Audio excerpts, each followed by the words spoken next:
Ryan was not from this planet. He was a human soldier, sent by Earth to explore and protect a small colony on an alien world called Zephyra. The planet was full of strange plants, dangerous creatures, and deep green forests that stretched for miles. Most humans stayed near the colony walls. But Ryan, he liked the wild. One evening, just before sunset, Ryan walked deeper into the jungle alone. His boots crunched the dry leaves. The air smelled thick and sweet. He wasn't looking for trouble, just peace. But what he found changed everything. Beneath the roots of a glowing tree, something caught his eye. It looked like a stone at first, round and smooth, but it was warm. When he touched it, it pulsed like a heartbeat. His hand froze. It was not a stone. It was an egg. A strange, dark egg with glowing red veins across its shell. It was the size of a football. Ryan lifted it carefully and looked around. There was no nest, no mother, no sign of anything living nearby. Just silence. Then a low growl came from behind. Ryan turned fast, weapon ready, but nothing was there. The growl stopped. The egg in his arms moved slightly. His heart pounded. Was something alive inside? He looked at the egg again. It moved once more. Something was trying to get out. He heard a faint scratching. Then a weak chirp. Ryan stepped back, unsure what to do. The creature inside was waking. Suddenly, a voice spoke behind him. "Leave it, human. That thing is cursed." Ryan spun around. An old alien woman stood nearby, leaning on a stick. Her skin was blue and wrinkled, and her eyes were glowing white. "You know what this is?" Ryan asked. The old woman nodded. "That egg was lost in the jungle long ago. It should have stayed lost." Ryan looked down at the egg. It made a soft crying sound now, like a scared baby. He frowned. "If it's so dangerous, why do I feel like it's afraid?" The old woman stared at him with cold eyes. "Because monsters are born weak, but they grow hungry. Take that egg, and you'll regret it." Ryan said nothing. He looked at the egg again, then slowly placed it inside his jacket. The old woman's voice turned sharp. "Fool, it will bring death." But Ryan had already started walking back. That night, he sat by a fire outside his small camp hut near the forest's edge. The egg sat close to the flames, wrapped in a soft cloth. Ryan stared at it, unsure what had made him bring it back. He had seen many things during the war, but this felt different, like it was meant for him. At midnight, the egg shook. Crack. Ryan's eyes opened wide. He leaned closer. Crack. Crack. The egg broke open, and a small strange creature crawled out. It was no bigger than a cat. Its skin was dark gray, with tiny scales. Its eyes were large and yellow, glowing in the firelight. It had small horns, a long tail, and sharp little claws, but it looked weak, cold, and scared. Ryan expected fear, but instead, he felt something else. Pity. The creature looked up at him and made a soft sound. CHRRRP. Ryan held out his hand. To his surprise, the creature crawled into his palm and curled up. Its skin was cold. It shook slightly, like it was freezing. Ryan wrapped it in a towel and brought it closer to the fire. "Guess I can't leave you now," he said softly. "You're too ugly to survive out there." He chuckled to himself. "I'll call you Thorn." The creature blinked slowly, then closed its eyes. At sunrise, Ryan opened his eyes to a strange sound. A deep, distant howl echoed through the forest, then another. Then silence. Thorn was wide awake. Its tiny head was raised. Its ears were sharp. It was listening. What was that? Ryan whispered. Suddenly, Thorn let out a loud shriek. Not like before. It was wild. It was fierce. A sound that didn't belong to something so small. Ryan stood up quickly, scanning the trees with his rifle. The jungle was silent again, too silent. He looked down. Thorn's eyes were glowing now, not yellow, red. "What are you?" Ryan whispered. Thorn only stared at the trees, as if waiting for something. As if something out there had heard its cry and was coming. The next morning, the jungle was too quiet. Ryan didn't like it. Even the birds weren't chirping. The wind moved through the trees, but everything else felt frozen. He looked down at the creature sleeping by his boot. Thorn. So small, so calm. You'd never guess it screamed like a beast the night before. Ryan picked him up gently and whispered, "Let's keep you a secret." He had no choice. If the tribe saw Thorn now, they'd kill him without question. Strange creatures, especially ones born from cursed eggs, were not welcome in the alien tribe nearby. Ryan had seen it before, how the elders feared anything they didn't understand. The tribe may have accepted Ryan for his skills as a soldier, but they didn't trust his human ways, especially not his heart. Ryan built a small cage not to trap Thorn, but to protect him. He fed him bits of dried meat, soft fruits, and drops of water. Day by day, Thorn began to change. Fast. In 1 week, he doubled in size. His claws sharpened. His eyes changed color again, now a deep, glowing green. He started making sounds, low growls, clicks, whistles. Ryan didn't teach him. Thorn learned. By watching, he copied Ryan's movements, how he walked, how he crouched, even how he held a stick. It was almost like he was studying him. One day, Ryan sat sharpening his knife when he heard a loud snap from the forest. He stood quickly, weapon ready. A wild thorn beast burst out from the trees, a predator with 3 eyes and dripping fangs. It charged straight at him. Ryan raised his rifle, but before he could fire, something fast shot past him. Thorn. He was only the size of a small dog, but he moved like lightning.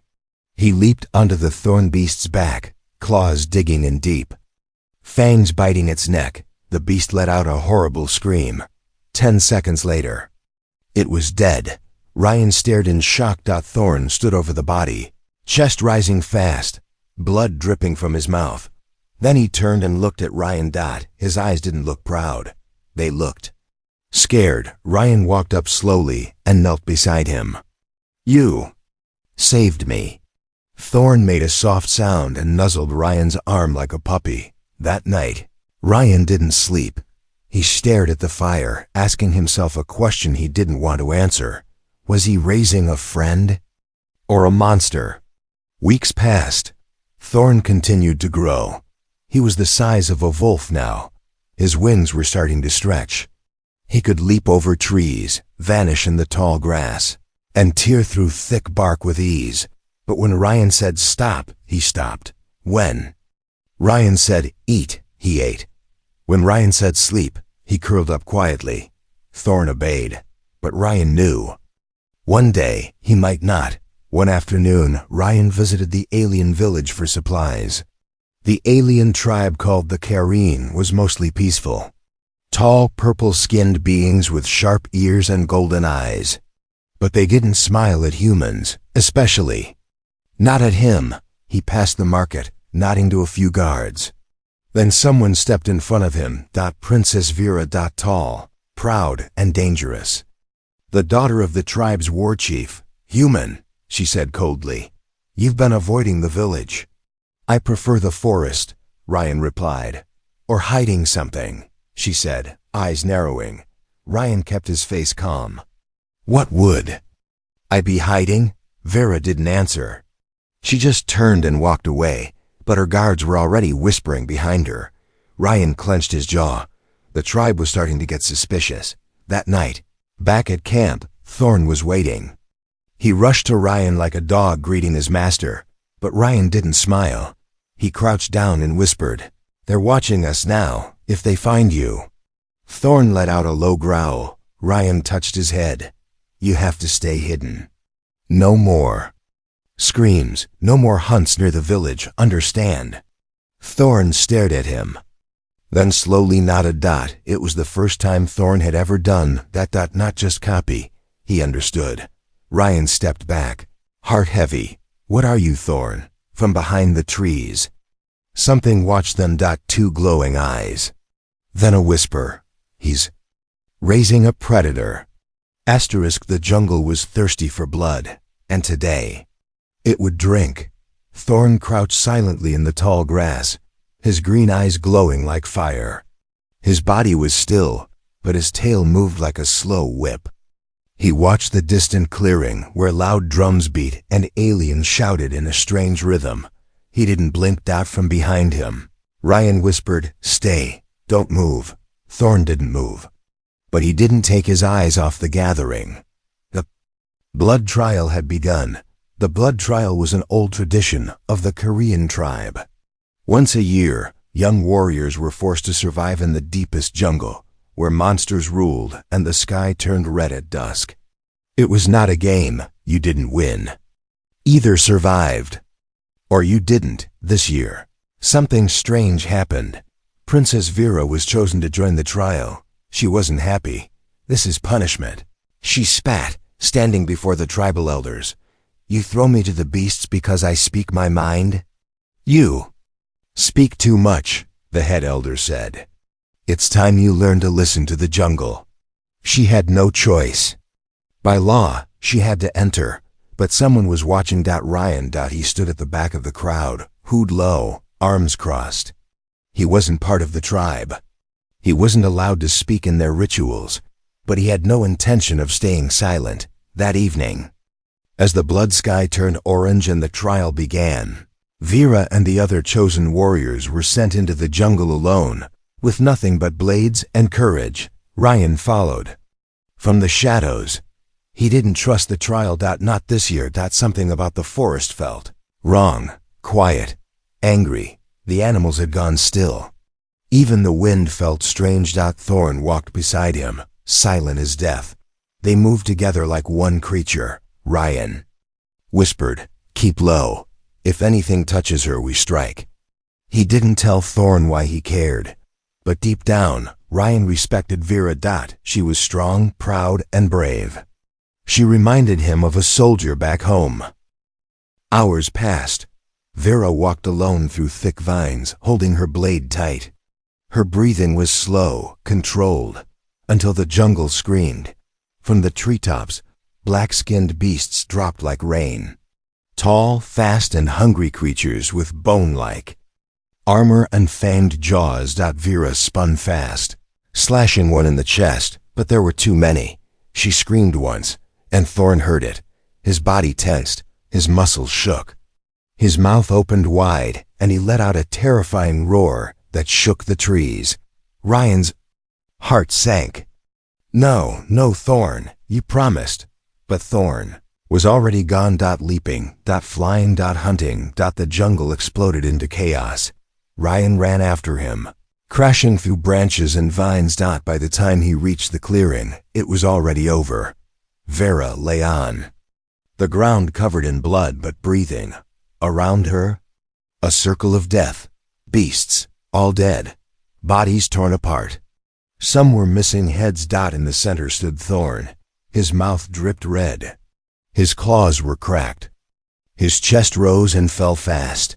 He looked like a demon. Ryan froze. So did Vera. She looked up, her golden eyes wide with shock. Thorn turned to her, then stepped closer. She crawled back, heart racing. Then she saw Ryan behind him, and her voice shook. "That thing is with you?" Ryan didn't answer. Thorn slowly walked to Vera, then dropped something at her feet. Her blade. He had picked it up from the ground and returned it. Not like a beast. Like a soldier. The trial was supposed to test strength. Instead, it showed the truth. The jungle had something stronger than any warrior. And the princess had seen it with her own eyes. Later that night, Vera stood before the tribal elders. She was pale. She was silent. They asked her what happened. She said only 4 words. "I was not alone." She didn't mention Thorn or Ryan or what she saw, but her hands trembled when she spoke, and her eyes kept searching the shadows. In the forest, Thorn rested under a tree. His wounds were healing fast. Ryan knelt beside him, wiping blood from his claws. "You broke your promise," he said quietly. Thorn growled low. Ryan sighed. But you saved her. Thorn said nothing. He just closed his eyes and slept from a distance, in the dark. A scout watched them then vanished into the night. The tribe would soon know everything, and Ryan's secret was no longer safe. Thorn didn't sleep that night. He just stared at the moon. His eyes no longer glowed green. They burned red in the silence. Ryan watched him from the shadows, heart heavy. Thorn wasn't the same anymore. Not after the blood. Not after the kill. Ryan whispered to himself, "You were just a baby once." Now he wasn't sure what Thorn was becoming. The next morning, the jungle was louder than usual. Birds screamed. Trees shook. Something was wrong. Ryan stepped out of his hut and found 6 armed guards standing at the edge of his camp. Behind them was Princess Vera. She looked straight at Ryan and said one word. "Where is it?" Ryan didn't move. "I don't know what you mean," he said calmly. But Vera wasn't stupid. Her face was cold, her voice sharp. "The beast from the trial. The one with glowing eyes. The one that saved me." Ryan's hands tightened into fists. She took a step closer. "It obeyed you. I saw it." The guards raised their weapons. Ryan knew they wouldn't ask again. From behind the tent, a low growl came. Thorn. He stepped out, slow and proud, like he didn't care if they saw him. His body was bigger now, his wings folded tight. His claws clicked on the stone. His tail dragged behind like a whip. Vera took one step back. So did the guards. Thorn stopped beside Ryan and stared at the soldiers. He didn't attack, he just waited. Ryan raised his hand gently. "Easy, Thorn," Vera whispered. "What is he?" Ryan looked at her. "He's not a what, he's a who." The guards wanted to take Thorn by force, but Vera said no, not yet. She returned to the village, confused, shaken. She couldn't forget the way Thorn dropped her weapon in the jungle. How he protected her. Even when she was a stranger, he didn't kill, he chose. And that scared her more than anything. Back at the camp, Ryan sat across from Thorn, a fire burning between them. "You're not just a pet anymore," Ryan said softly. "You think, you feel." Thorn tilted his head. "You didn't kill the princess. You saved her. But next time, will you still choose mercy?" Thorn didn't answer. He just stared at the flames. Later that night, something approached the camp. Ryan felt it before he saw it. A shadow moved fast through the trees. A masked figure leapt down, blades ready. Ryan reached for his weapon, but Thorn was faster. With one swipe, the attacker hit the ground hard. Alive, but broken. Ryan pulled off the mask. It was a spy. From the rival tribe to the east. They were watching. Planning. The blood trial had drawn their attention. They saw Thorn. They saw power. And now they wanted it. In the village, Vera stood before her father, the tribe's war chief. She told him everything. The egg, the creature, Ryan's secret. But she left out one thing. She didn't want Thorn dead. She wanted to understand him. Her father slammed his fist on the table. "That monster is a threat, and the human protects it." Vera's voice stayed calm. "He protects it like a parent, not like a master," the chief growled. "Then he's more dangerous than we thought." The next morning, a message was sent. The human must give up the creature, or leave the land forever. Ryan read the scroll in silence, then burned it. "I'm not leaving him." That night, the wind changed. A storm rolled in, but this time, it wasn't from the sky.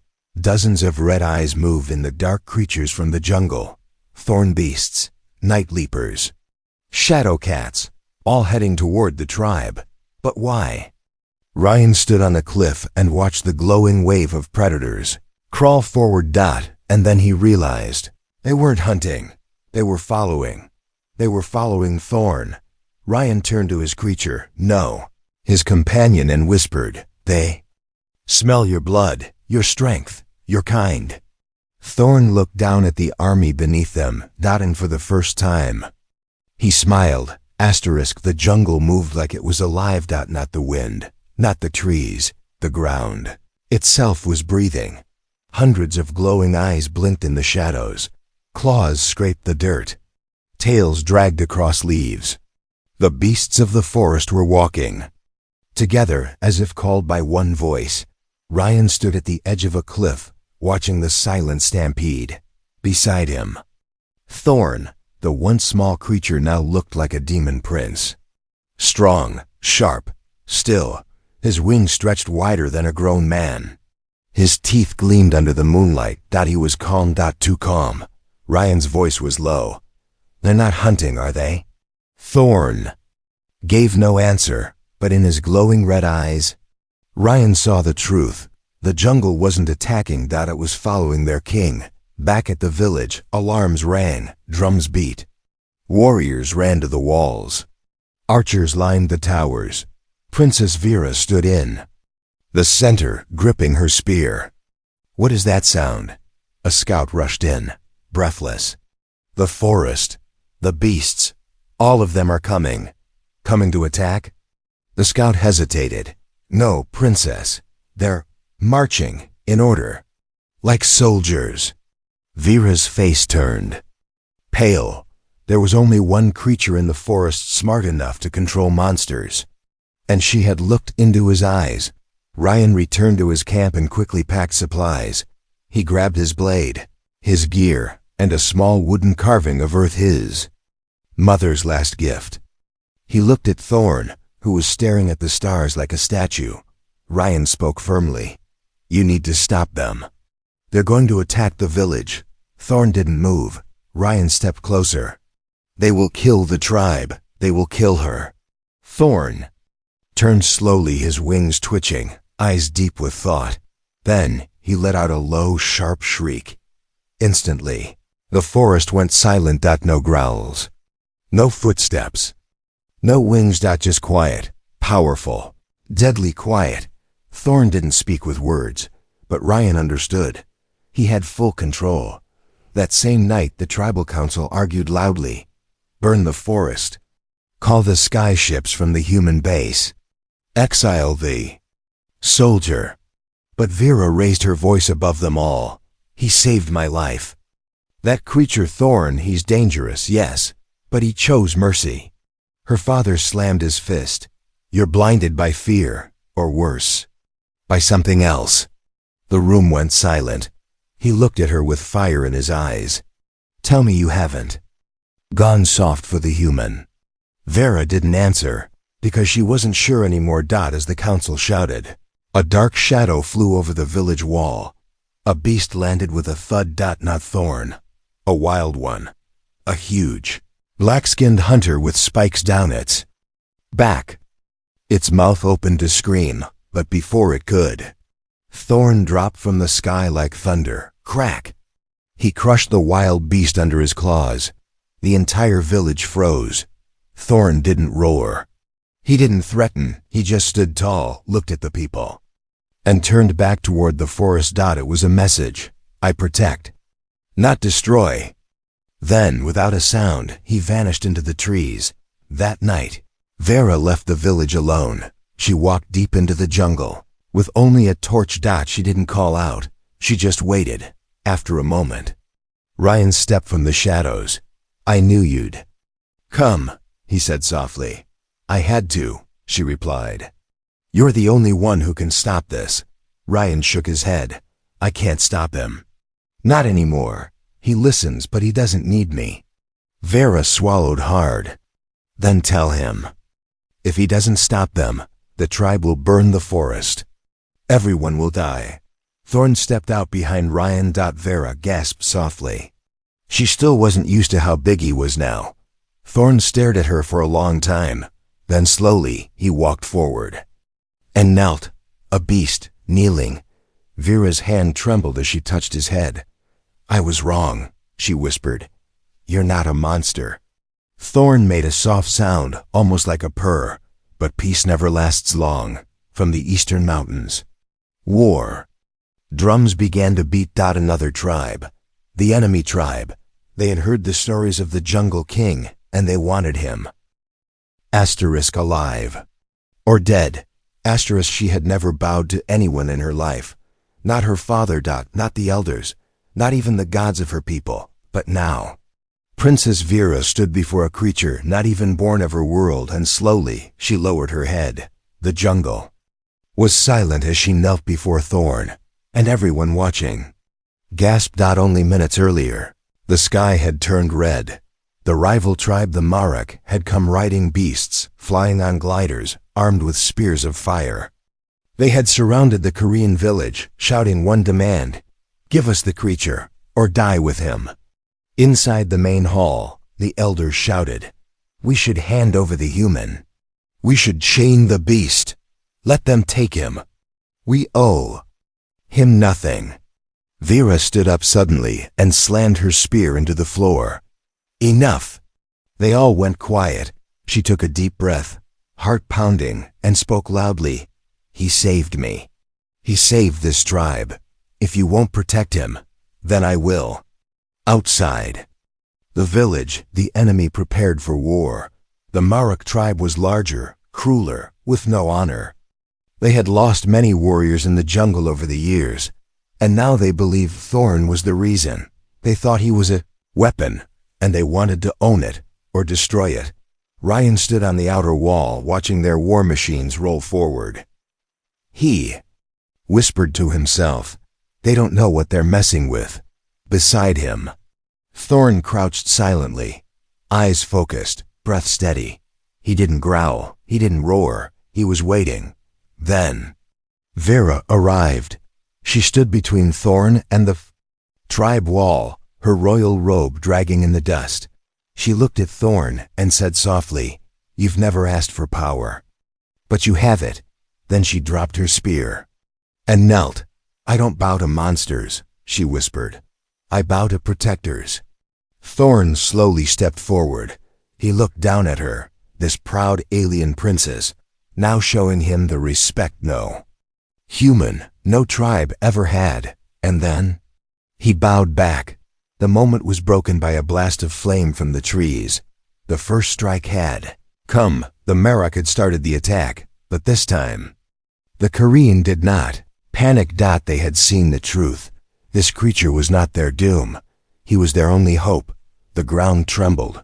Thorn rose like a shadow, spread his wings, and let out a roar so deep the trees shook. Creatures in the jungle heard it and answered. From the trees, from the caves, from underground, the jungle itself sent its army. Not just beasts, not just monsters. Followers, servants of the one who had become more than a predator. King Ryan turned to Vera. "They'll fight for him, and I'll fight beside him," she said. Ryan nodded. "Then so will I." The first wave of Marek soldiers charged with spears and fire. Thorn didn't wait. He launched into the air like a missile, slammed down into the enemy lines, and tore through machines like paper. Jungle beasts followed behind, fangs and fury, claws and thunder. The village became a war zone of flame and rage. But Vera stood tall. Leading her warriors, Ryan fired from the towers, shouting commands. And Thorn, he became legend. Hours later, when the battle ended, smoke rose into the air. Bodies were everywhere, but the Korean still stood. Vera, bloodied but proud, walked through the ruins. She looked up at Thorn, who stood atop a broken war machine, chest heaving, covered in dust. The Marek had fled. The jungle was quiet again. Ryan walked beside her and said, "They'll sing about this." Vera looked at him. "No," she said. "They'll kneel for this." But as the tribe cheered, Ryan saw something in Thorn's eyes. He wasn't happy. He wasn't proud. He looked distant, like the battle had changed him again. Ryan stepped forward and placed a hand on Thorn's side. "You okay, buddy?" Thorn didn't respond. He just looked to the stars, and somewhere deep inside him, something ancient began to wake. The tribe was silent, not in fear, not in grief, but in awe. The sun rose over the battlefield, painting the blood-stained trees in gold. Broken weapons and burnt machines lay everywhere.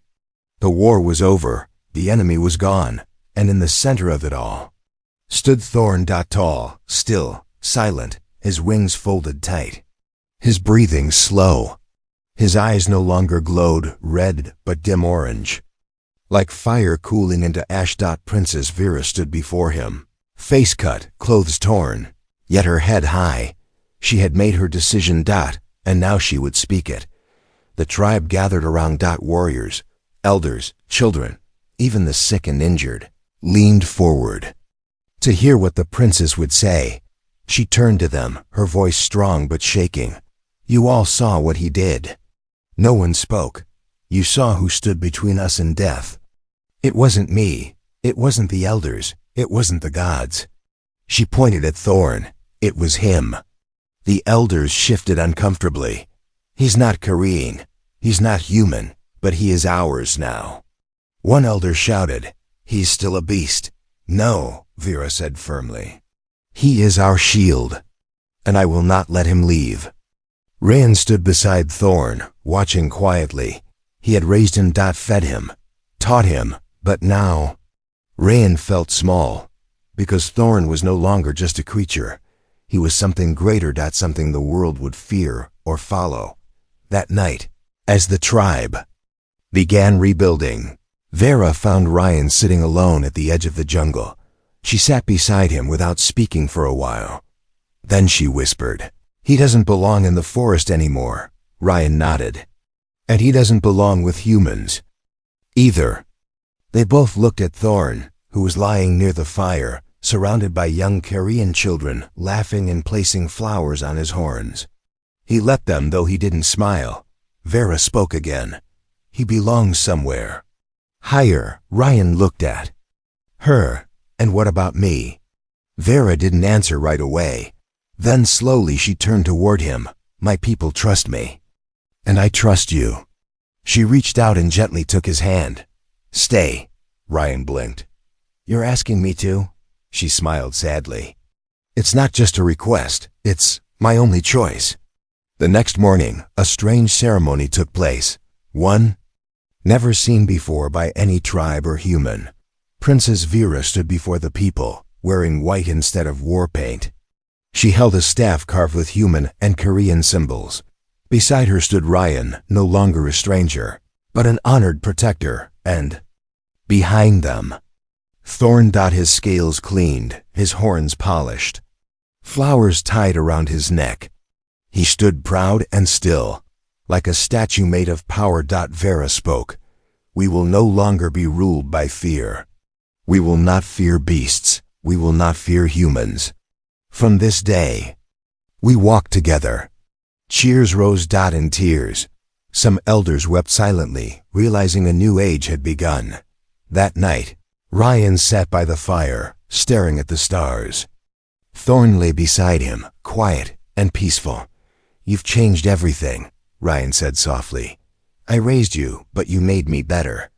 Thorn turned his head slowly, and for the first time ever, he spoke. Just one word. Father. Rayan froze. His heart pounded. He didn't reply. He just reached out and pulled Thorn close. No longer a pet. No longer a weapon, but family.